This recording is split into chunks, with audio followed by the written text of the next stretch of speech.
Welcome to my Days of Our Lives official channel. I hope everyone is having a wonderful day. Before we begin, please hit the subscribe button and give this video a thumbs up. Leo agrees to keep quiet on one condition, and Holly eventually confesses the truth at the christening. Leo says he has commodity veritably important to say that can't stay and pushes the clerk out of the way. As EJ offers to have him arrested, Sloane, holding Jude, casts a contending look at Leo. He walls before saying he's covering the event for the Spectator-S Society runner. Thus, if anyone has expostulations to their print being taken, they should speak now. Sloane icily gapes at Leo in the church. Behind her, a cautious Melinda holds Jude, and Eric and Brady furrow their brows. Further, another sin for Sloane to answer for Leo continues on about the losses everyone there has suffered. Still, Jude has his entire life in front of him, which brings them stopgap. He's recognized to be his puck godfather, a part he takes veritably seriously.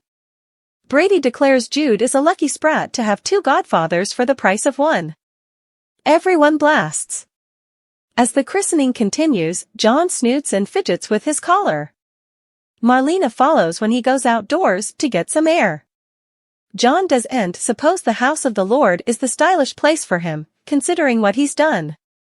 Marina counters it's the stylish place. She reminds him that Konstantin forgave him. Can't he do the same for himself?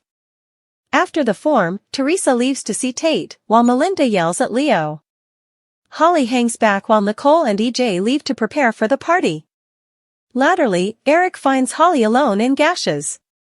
After making him promise to keep her confidence, she confesses the medicines she OD'd on were hers, not Tate's. At the halfway house, Teresa shows Tate a print on her phone of Brady holding Jude.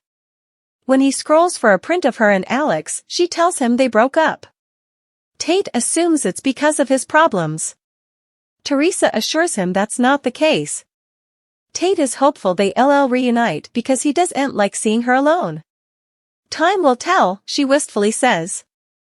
As they approach the manse, Nicole tells EJ she's glad she showed herself she could get through the christening. EJ calls her heroic. He's proud of her for wanting to do this. Nicole worries about how sad Holly sounded. EJ muses it'll be a long time before she feels like herself again. Leo comes upon Melinda and Sloane outside the church. Sloane switches out at him for nearly revealing their secret. Leo confesses to having a weak moment, but also he flashed back what a hot mess the child Nicole did raises. He was also struck by how Madonna-esque, the abecedarian, not the queen of pop, Sloane looked and changed his mind. He promises no way to be tempted to confess again and strolls down to party at the Demera manse. Arriving at the party, Steve greets Marlena and a wriggling Jon. He explains Kayla had to stay at the sanitarium because they short-staffed. Roman joins them and an uneasy Jon way down. Roman asks if he's okay. No, he's not, Marlena says with a shriek. Across the room, Jon grievances about what Stefano did to so numerous people as EJ approaches. Marlena interrupts their tense exchange. EJ assumes he's the reason Sammy's not there. Marlena explains she's with a friend who lost their hubby, and Belle is with Sean. EJ wishes them all the stylish. Jon sneers that the Demeros don't wish anyone the stylish but themselves. He orders EJ to stay down from his family, where he'll when he trails off. EJ glibly suggests Jon learn how to finish his rulings. Marlena is confident EJ knows where it was going. Further the story days should tell, but will end when Brady arrives. Nicole tells him Kristen agreed to stay down. Brady is relieved, but he was hoping to see Rachel. He calls Nicole selfless for hosting the party after what she went through. She's just trying to prove that she can be truly happy for Eric and Sloane. Are you? He asks. More or less, she says. At the church, Eric tells Holly he won't tell anyone, but she needs to tell her parents. She worries it'll kill Nicole after everything she's been through. Eric assures Holly her mama is stronger than she thinks. But also, she needs to do this for Tate, as well as herself. Holly drinks from a champagne flute outside the Demera manse. When Holly arrives at the party, Leo watches her skulk a glass of champagne. She takes it outdoors and drinks.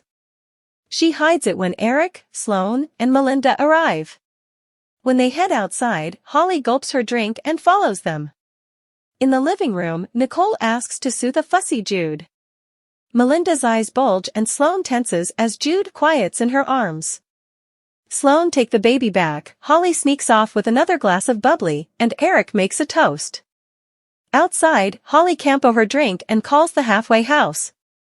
She pretends to be Tate's mama when a woman answers the phone in the community room. The woman calls out to Tate that his mama is on the phone. Teresa angrily grabs it, demanding to know who's on the other end. Holly snappily hangs up. When Sloane's ready to take Jude home, Eric hesitates. He wants to stick around for Holly. Leo offers to drive them home, along with Melinda. After they've left, Eric watches Holly reach for another champagne glass. Jon returns to the church and lights a candle. He kneels, recalling his time as a clerk. Also again, he really wasn't one, because everything he believed about himself was a taradiddle, as is everything he believes about himself now. Marlena overhears him asking for God's help through this. She kneels next to him, confident God will help him. She will, too, because they're in this together. Further the bone.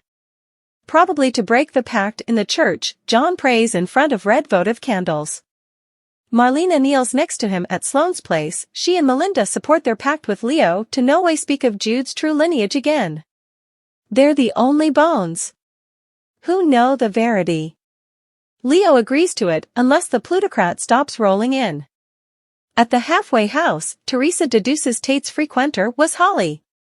When she learns he talked to Holly before, she reminds him there's a restraining order against him. She smothers over Holly, trying to ruin his life, and warns she better leave him alone. When Brady returns to the party after taking a call, he finds just EJ, Nicole, Eric, and Holly there. He pointedly announces he's going to visit Tate. After heated words with EJ, Brady starts to leave. Holly stops him. She apologizes to her mama and admits the medicines she OD'd on were hers. Should Rafe and Jada take the coming step in their relationship?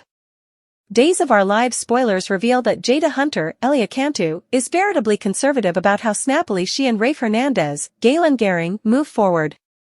Jada's relationship with Bobby Stein/Everett Lynch, Blake Barris, took a risk on her mentally and emotionally. Is it time that Rafe and Jada move on to the coming step and start a family? Days of Our Lives spoilers, Rafe Hernandez is great with kiddies. Rafe has always been great with kiddies and wanted one of his own for a while. Still, that has no way happened for him. Rafe has helped to raise a many kiddies in his time, but he has no way had a family of his own. Now that Rafe and Jada have been together for a while, is it time to grow their family? Days of Our Lives spoilers, should Rafe and Jada take the coming step in their relationship? Rafe and Jada aren't getting any youngish. Rafe has been hurt so numerous times and he deserves to have a family. Rafe is a Bobby. And he has a dangerous job, Jada is as well. Still, this shouldn't stop them from having the family they want.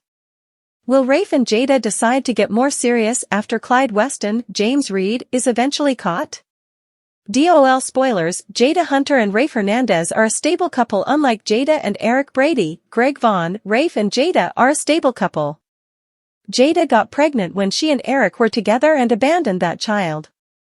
Still, Jada indicated that she still wanted to have kiddies in the future. After seeing other people with children, especially Eric, will that prompt Jada to want to have a child? Having a child because someone differently does isn't a good reason to do so. Rafe and Jada need to do what's stylish for them. Rafe would have been there for Jada with Eric's child if she had chosen to have it. After all, Rafe was the bone who took her to the sanitarium when she set out she was pregnant. Days of Our Lives spoilers, Rafe Hernandez doesn't have important luck with women. Rafe hasn't had the stylish of luck so far when it comes to women. As a rule, if he doesn't cheat, they do. Is Rafe committed enough to Jada to have a lasting relationship?